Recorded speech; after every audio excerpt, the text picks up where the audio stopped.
Bonjour et bienvenue pour un nouvel épisode de Questions-Réponses, le podcast qui décrypte les missions et l'actualité de l'Académie de Grenoble.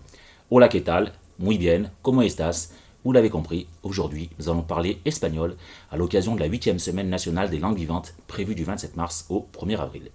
Pour évoquer le sujet, notre invité est Alexandre Lelard, professeur d'espagnol au collège Fernand Léger à Saint-Martin-d'Hères, dans la banlieue grenobloise. Hola Alexandre Lelard, on va faire Google Trad, Alexandre. Gracias por compartir este pequeño momento con nosotros. Ça va, c'est à peu près, c'est correct? Está muy bien. Perfecto. Google Trad, puisqu'on parle de Google Trad, c'est bien pour apprendre l'espagnol? Google Trad, c'est. Ça peut dépanner? Je pense que voilà, ce n'est pas l'outil que je vais préférer pour, en tout cas, aider les élèves à progresser en espagnol. D'accord. Allez, donc on va traduire ce que j'ai dit. Merci de partager, Alexandre, ce petit moment en notre compagnie. Qu'est-ce qui vous plaît le plus, Alexandre, dans la culture espagnole? Son accent chantant, ses paella, sa liga, qu'est-ce qui vous plaît? Alors, comme toute culture, elle est très variée et ludique. Effectivement, il y a ce bel accent chantant qui est un bonheur auditif, que j'ai souhaité d'ailleurs m'approprier.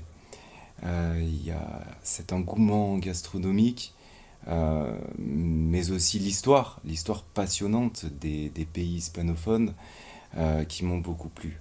Parce que l'espagnol, ce n'est pas que l'Espagne, c'est aussi tous les pays d'Amérique latine qu'il ne faut pas oublier.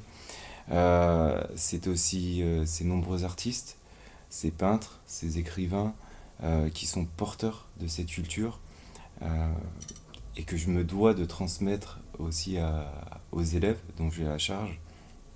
Puis il y a le sport, à titre d'exemple le foot, qui est un sujet de conversation de nombreux élèves et qui vont me demander, par exemple, à l'issue d'une rencontre avec l'Espagne et un autre pays, quelles sont mes impressions, par exemple. D'accord. Et du coup, ce qui me plaît dans cette culture, je dirais, c'est cette richesse, cette diversité. Et je pense qu'elle rapproche beaucoup de personnes. D'accord. Alexandre, pour être un bon professeur d'espagnol, est-ce qu'il faut avoir des origines espagnoles? Pas forcément. Pas forcément. Pas Est-ce forcément. que vous, par exemple, Alexandre Lelard, c'est pas forcément un nom Pas du tout. à consonance espagnole, Pas du latine. D'accord, donc c'est pas la peine.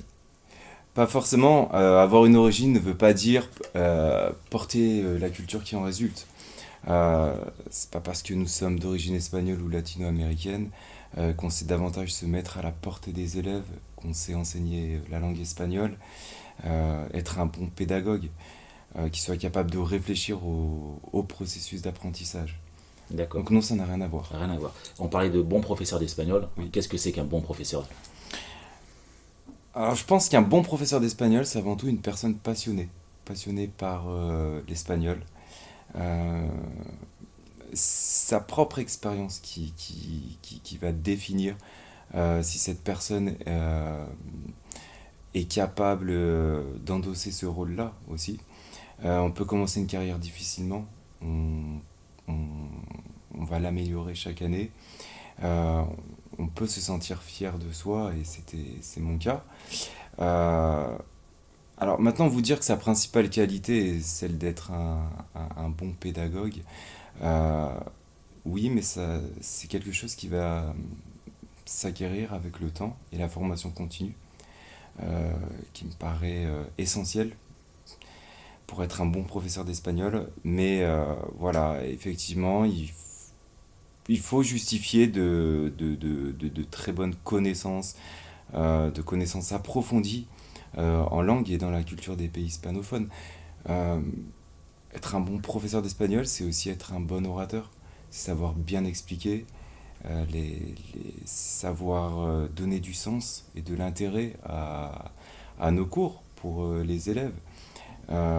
C'est être aussi un bon référent, parce qu'un enseignant, un bon professeur d'espagnol, il est l'exemple de sa matière, il est l'exemple de ce qu'il transmet, il partage ses savoirs, ses expériences, donc en lien avec l'espagnol. D'accord, donc Voilà. en fait, transmettre la passion des langues hispanophones C'est ça, à ses élèves. c'est ça. Allez, du 27 mars au 1er avril, Mhm. Alexandre, se tient la semaine des langues vivantes. Quels sont les objectifs de cette semaine? Alors, l'idée, c'est de développer la réflexion grâce à différentes compétences que les élèves ont déjà acquises. C'est l'idée de les plonger dans un décor international. Euh, cette année, ces valeurs sont en lien avec celles de l'olympisme. Tout à fait. Donc oui, c'est l'important, Donc l'important, c'est de communiquer. c'est ça. C'était un peu la thématique en lien avec les JO. L'important, c'est de communiquer. Et qu'est-ce qui... Et j'ai ouï dire que vous meniez une action en ce sens. Est-ce Oui. que vous pouvez nous en parler un petit peu? Alors, cette semaine, les élèves ont produit des articles pour promouvoir les Jeux Olympiques 2024. Euh, donc c'est un projet en lien interdisciplinaire, donc avec toutes les langues de l'établissement, c'est-à-dire l'italien, l'anglais, l'espagnol, le français. On a intégré aussi la section Ulysse et les UPE2A. Cette semaine, l'idée est de promouvoir les Jeux Olympiques en affichant au collège des affiches qui traitent justement de ce sujet. Et la semaine prochaine, nous organisons des Jeux Olympiques, des mini-Jeux Olympiques au collège, en lien avec l'équipe EPS que je remercie, euh, où les élèves par équipe vont représenter un pays. Donc on aura l'Espagne, euh, l'Angleterre, on aura l'Italie et la France, du coup, qui sera représentée par les UPE2A. D'accord. Et puis, on va leur organiser des mini-JO. Donc, il y aura différents sports comme le hand, le basket, le foot, dans les sports collectifs, et puis des sports individuels comme le tennis de table, l'athlétisme, et une cérémonie avec une remise de médailles est prévue. D'accord. Donc faire en sorte que les enfants s'imprègnent d'une culture d'un pays et qui partagent à travers les valeurs du sport. C'est ça, D'accord. qui sont pour moi essentiels. Parfait. Alexandre, tout à l'heure, on évoquait Google Trad. Mhm. Alors, évidemment, ce n'est pas la meilleure solution pour apprendre l'espagnol. Quelle est, selon vous, la meilleure façon d'apprendre une langue vivante? Partir dans une auberge espagnole, entre guillemets, ou un séjour linguistique, dans l'idéal, combien de temps? Alors, je dirais qu'il n'y a pas de meilleure façon d'apprendre une langue vivante. Moi, j'enseigne en utilisant la perspective actionnelle que j'évoquerai un peu plus tard. Euh, En revanche, vous me demandez si partir dans une auberge espagnole et combien de temps. Oui, une immersion dans le pays est essentielle pour mettre en pratique les acquis déjà du collège et puis plus tard du lycée, pour les développer puis les solidifier. C'est important. Par exemple, cette année, j'ai organisé un voyage à Madrid. Nous sommes partis une semaine avec 49 élèves du niveau 4e. Donc les élèves étaient logés en famille d'accueil espagnole. Et puis ils ont pu se rendre dans différents lieux madrilènes. Ils ont pu découvrir la culture. Ils ont pu participer à des activités ludiques. Ils ont gagné en autonomie. Ils se sont enrichis. Euh, donc oui, partir dans un pays pour progresser dans la langue, c'est quelque chose d'évident pour moi. D'accord. Et pour la durée, 15 jours me semble déjà très bien pour un départ. 15 jours, à condition de ne pas être qu'avec des Français. C'est ça. D'accord. Voilà. C'est pour ça que l'idée des familles d'accueil espagnoles est une bonne solution. D'accord, un bon compromis. Voilà. Est-ce qu'on peut parler aussi de regarder des films en VO? On entend souvent que pour s'imprégner un peu de la langue, la version originale, c'est très bien. Alors je dirais que c'est une bonne façon de poursuivre et de prolonger les apprentissages et de les développer. D'accord. Donc on a parlé des séjours linguistiques, Mhm. les versions originales, les films en version originale, et perspective actionnelle, vous avez évoqué cette action. Mhm. Est-ce que vous pouvez nous en dire un peu plus? Alors, la perspective actionnelle permet de donner du sens aux apprentissages. Les élèves deviennent acteurs euh, par le biais de situations que nous leur proposons, créer du dynamisme, on les met dans la peau d'eux, D'accord. finalement. C'est-à-dire, Euh, c'est quoi? Ça peut ressembler à des jeux de rôle, ça peut ressembler à des scènes de théâtre? Exactement. D'accord. Voilà, c'est J'aime beaucoup enseigner de façon actionnelle parce que ça permet aux élèves de se sentir en confiance face à, à l'apprentissage d'une langue vivante. Euh, L'idée, c'est que plus on va rapprocher les élèves d'un contexte de réalité, du réel, et plus le cours fonctionnera parce que les élèves vont se sentir beaucoup plus concernés par ce qu'on va leur transmettre. D'accord, ça implique de créer un climat de confiance dans la classe, qu'ils Exactement. puissent se Leur donner laisser... des rôles. Leur D'accord, donner des rôles et que le savoir vienne d'eux. Et du coup, on va leur proposer des outils pour réussir et puis qu'ils puissent atteindre les objectifs. Alexandre, il y a aussi Mhm. d'autres actions qui sont menées dans l'établissement, notamment par vos soins. C'est ça. Alors, cette année, les élèves, justement, dont je suis le professeur principal, écrivent une décennette. La toile de fond est justement la sécurité routière. Voilà, donc on traite de la sécurité routière en espagnol et en français, mais là, ce sont les élèves qui écrivent, qui produisent. Et ils auront l'honneur de jouer leurs propres écrits sur scène à Poisa, à la salle Léo Lagrange le 6 juin. Et c'est là toute la richesse de mon métier, toute la beauté, parce que de voir les élèves gagner en autonomie et prendre confiance en eux, euh, c'est quelque chose que j'apprécie énormément. J'ajoute aussi que nous faisons venir une comédienne tous les mardis au collège et qui leur enseigne le théâtre en espagnol et en français pour les mettre à l'aise. D'accord.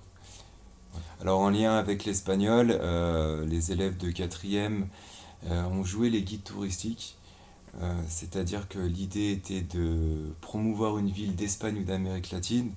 Et pour cela, ils se sont baladés dans la ville où ils habitent et nous ont fait croire qu'ils se trouvaient dans cette ville espagnole ou d'Amérique latine.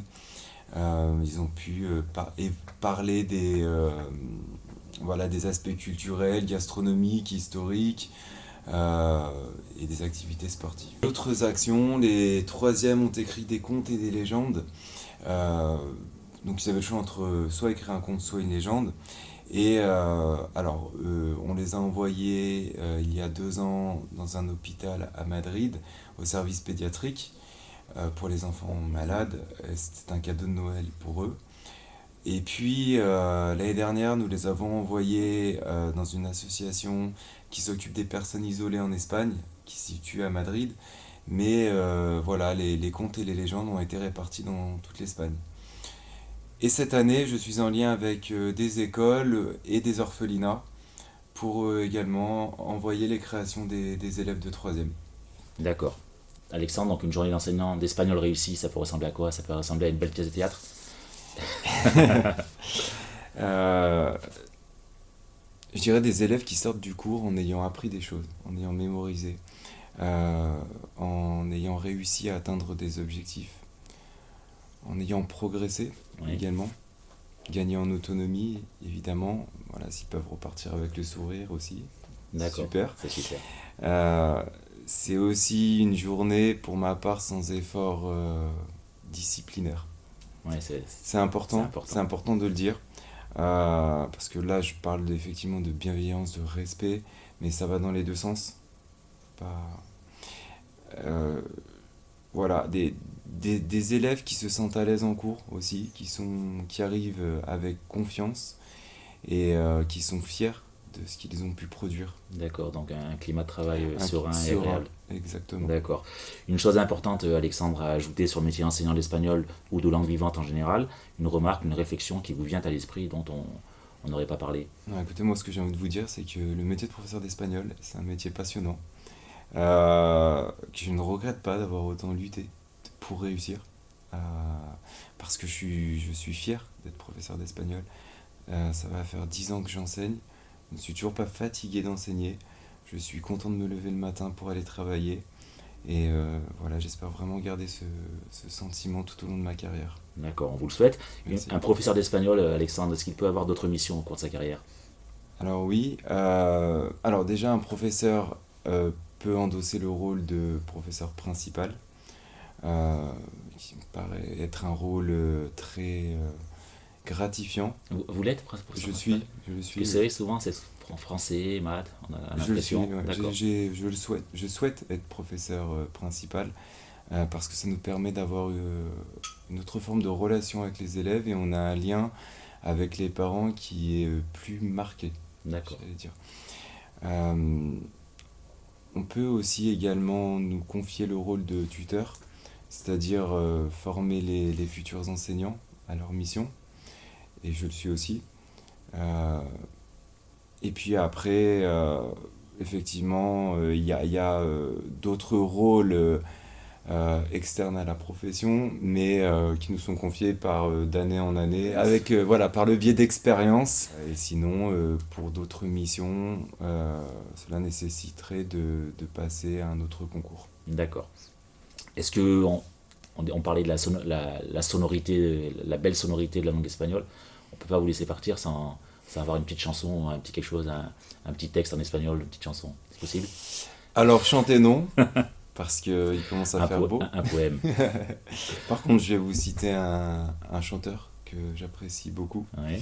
Et je vais vous parler de Miguel Poveda, qui est un grand nom du flamenco, et que je vous conseille d'écouter si vous voulez passer les saisons sereinement, toutes les saisons, avec chaleur et dans une bonne ambiance. D'accord. Miguel Poveda, vous Voilà. proposez ça à vos élèves? Alors, je le propose par exemple lorsque j'organise une initiation au flamenco, par exemple pour les cinquièmes, parce qu'ils démarrent l'espagnol et parce qu'ils sont très vivants. Du coup, voilà, on accompagne toujours cette initiation par Miguel Poveda, par exemple. D'accord. Alexandre Lelard, on arrive bientôt à la fin de notre entretien. Deux questions un peu plus personnelles avant de conclure. Si vous n'aviez pas été professeur d'espagnol, qu'auriez-vous fait dans la vie? C'est une grande question. Parce que j'ai voulu être enseignant en classe de cinquième. Ah oui, vous aviez ça en tête, cet Je objectif. voulais être enseignant. Cinquième. Voilà, parce que je crois que ce n'est pas un métier que j'ai souhaité faire par dépit, c'est vraiment une passion et encore une fois, je suis fier d'être enseignant. Euh, le domaine de la publicité m'intéressait beaucoup aussi, la communication. Mais il y aurait beaucoup de métiers finalement qui m'auraient intéressé. D'accord. Voilà. Donc pour l'instant, on vous garde prof d'espagnol pendant longtemps. Voilà. Ok. La deuxième, Oui. liée à la culture hispanique, Mhm. Barça ou Real Madrid? Alors là, vous voulez me mettre les élèves à dos, parce que selon ma réponse, j'ai envie de vous répondre les deux, mais effectivement, je vais rester fidèle au Real Madrid parce que c'est une équipe que j'ai pu suivre de près lorsque j'habitais à Madrid. D'accord. Bon, et forcément, il y a une bonne raison. Vous avez vécu à Madrid. C'est ça. Très bien. Je n'oublie pas le Barça pour autant. Tout à fait. Allez, on a une petite tradition dans le podcast. C'est la dernière question un peu plus Ouais. légère. C'est l'instant récré. Quel a été votre meilleur souvenir à l'école, Alexandre Lelard? Alors j'ai eu un déclic scolaire au collège. Euh, J'étais un élève qui avait eu des difficultés dans sa scolarité parce que je ne donnais pas de sens forcément à ce que je faisais. Les heures étaient très longues pour moi. D'accord. Et j'ai le souvenir d'une enseignante qui m'a fait comprendre que j'avais des capacités. Elle m'a mis au défi de réussir. Donc, comme j'ai toujours été quelqu'un de défi, euh, j'ai suivi voilà, ce défi et j'ai commencé à réussir, je crois. Et à partir de cet instant-là, je me suis senti libéré de quelque chose et aujourd'hui, ben, je considère que j'ai atteint un objectif de vie. Donc, Donc ce meilleur souvenir, c'est ce changement. D'accord. Vous pensez à cette enseignante, quelquefois encore, quand vous Je- enseignez? Oui, D'accord. oui, je pense qu'elle m'a aidé dans mes choix de carrière. D'accord. Parce qu'aujourd'hui, j'ai envie d'aider de la même façon beaucoup d'élèves qui sont décrocheurs, qui ont des fragilités. Et je crois que la mission d'enseignant, c'est aussi ça. C'est de ne pas oublier ces élèves-là D'accord. et c'est les aider à donner du sens à leur scolarité, c'est important. Tout à fait. Une bonne façon de rappeler que le rôle essentiel des enseignants est le petit déclic, des fois, qui peut faire la différence. Exactement, Et c'est ben- de n'oublier personne. Tout à fait. Alexandre Lellard, merci pour cet entretien. Merci Merci à d'avoir vous. été de cette franchise. Muchas gracias, Alexandre Lellard. Voilà. J'essaie avec l'accent. Merci d'avoir pris le temps de répondre à nos questions. Après avoir échangé avec vous, on n'a désormais qu'une seule envie, c'est de replonger dans sa jeunesse pour retourner en cours d'espagnol. Vous pouvez retrouver cet échange sur notre chaîne YouTube. Abonnez-vous pour ne pas rater les épisodes suivants. YouTube, Instagram, LinkedIn, Twitter. Rendez-vous très bientôt pour un prochain épisode de Questions-Réponses, le podcast de l'Académie de Grenoble.